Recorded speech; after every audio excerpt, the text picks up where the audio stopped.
Amiga present.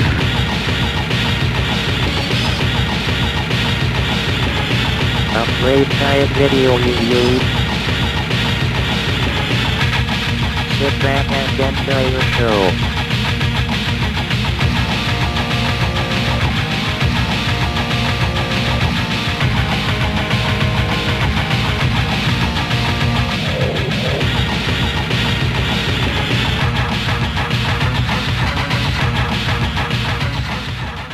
Hey there once again, let's take a look at another Lemon Amiga play guide and review. This time it's a games that weren't special. This time it's City Cars, developed by Alan Sturgis. At the beginning we get a spiral thing which spirals city cars on that screen and also gives us a nice demo-like effect. Unfortunately there is no music on the intro to this game, and as far as I know this is a public domain effort.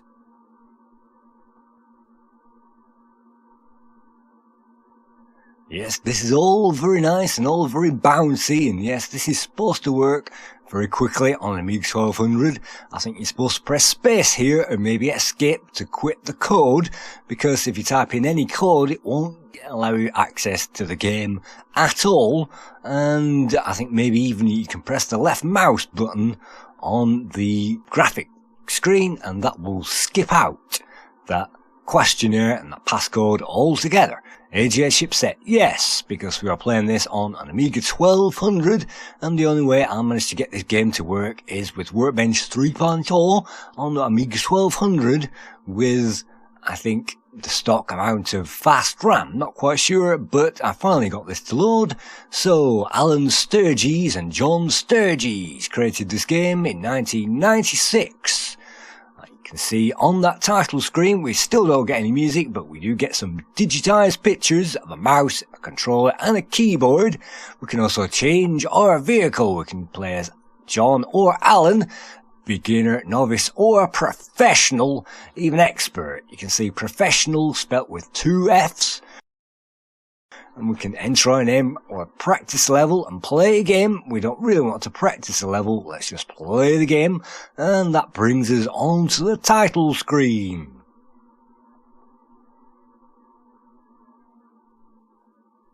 Programmed by John Sturgis. And so let's not waste any more time. City cars, watch out for large puddles of water as they are very deep. And also try not to hit trees or bridges. So this is City Cars. Let's hold down that fire button, and as you can see this is a Lotus 2 ripoff where we play as either John or Alan.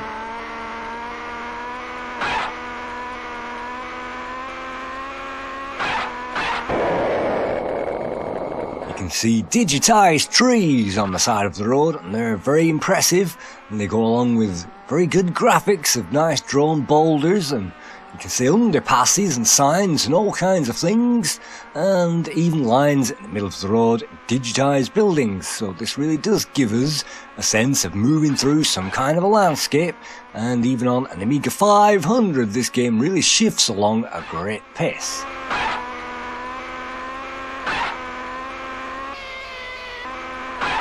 The game does have a number of downsides, and that is the Bungie AI, and if you crash in any direction or anything whatsoever, then you'll be overtaken usually by your opponent, and if you are overtaken by your opponent and beaten to the end, unfortunately the opponent will win and that's game over. So we are careering now high speed, and look at that, one mistake too many means Alan in this case means he can overtake us, and this is right at the end, which means we're going to have to play this game all over again.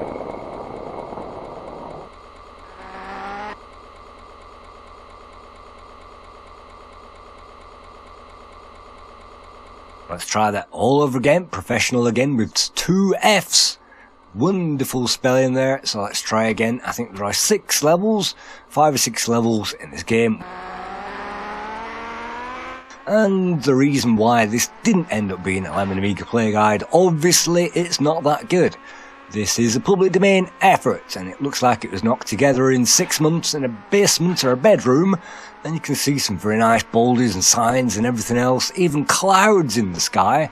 In some stages, not quite here, but there are clouds in the sky. They didn't have to bother to do that. All these elevation changes as well, and yes, we can take our time going down these tunnels. You can see they aren't perfectly drawn, but they are adequate for this type of game.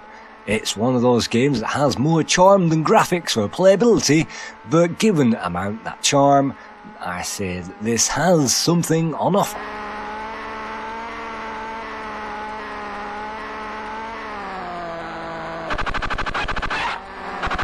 If we are moving slow enough, then that traffic won't hit us, but the noise of us hitting that traffic is rather annoying. That is like a dog yelping, and so if you can hear a dog yelping during this playthrough, it's not a dog yelping outside, it's actually the game. You can see the time limit in the top corner is incidental because you have absolutely plenty of time to get through to the end. And that's course complete. So we move on to the next one. Don't forget to keep your car on the road. Oh yeah, I forgot about that last time. Falling off your cliff will destroy the car. Alright then, doesn't usually do that, but we'll try to avoid that in this case. You can see more clouds, more elevation changes, and this scenery, which is wonderful, and it could have been an immaculate game if it had been programmed 100% better. You can see we are trying to pass Alan, and that's a good thing because Alan is a moving roadblock, and so getting past these roadside obstacles in this case means creeping past that car, and now we can put our foot down and get some real speed out of the engine.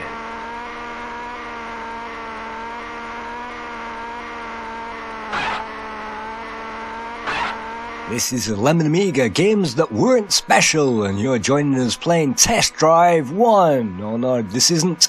It's not Test Drive 1, this is City Cars, one of those weird games, and you can see bricks in the sides. They didn't have to create all those bricks in the sides of the road, and it's best not to judge the collision detection in this game because it doesn't have much, so it's best to stick to the centre of that road like glue.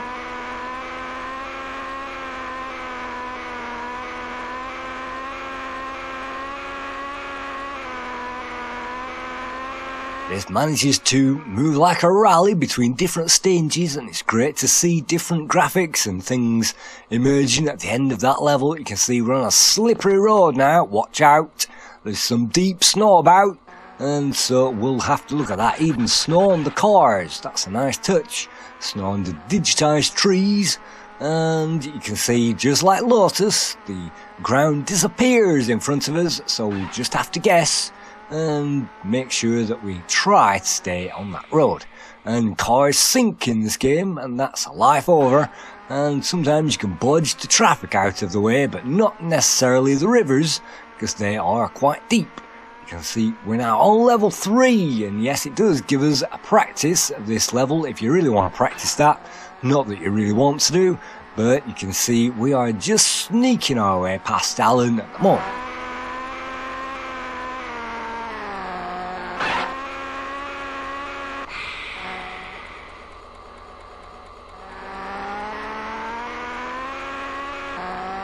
I'm not sure if it gives us any extra lives, I really don't think so. I think all those lives have to continue until you get to the end of that game. And you can see game over. That's unfortunate, but because you can see this play guide only lasts 11 minutes in total, then you'll understand that this game is over in a flash. It doesn't take that long, so let's practice. You can practice the first 4, I think, out of the 5 or the 6 levels, and the town level. Whoop-de-doo, we now get 3D skyscrapers, and so this is a very odd experience because you now have to watch the traffic signals, and if those lights are on green, it means no problem. If they're on red, we'll have to wait 2 hours, and that means that we can no longer catch up to the opponent car.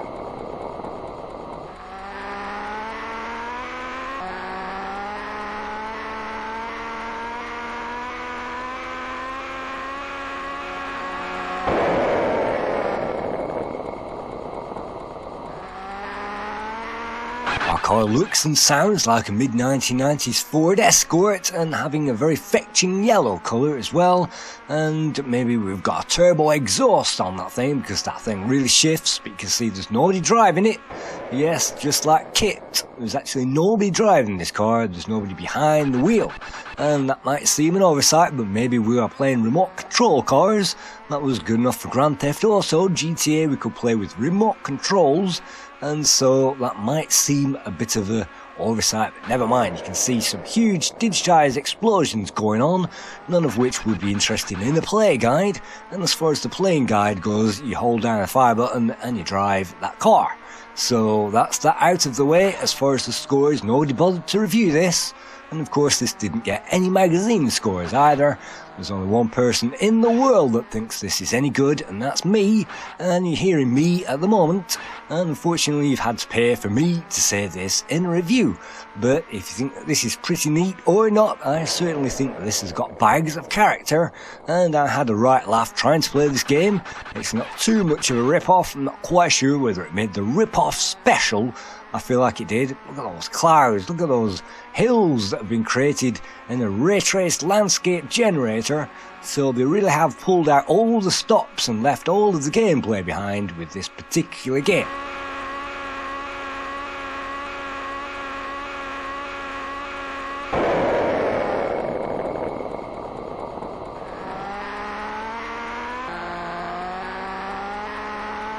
There are at least 2 city levels, of which this is the first one, and I think after you complete the game it simply loops back to the beginning again, and this is a step up from most public domain games, although if you'd paid any money for this you might feel a bit ripped off, unless it was the price of a disc.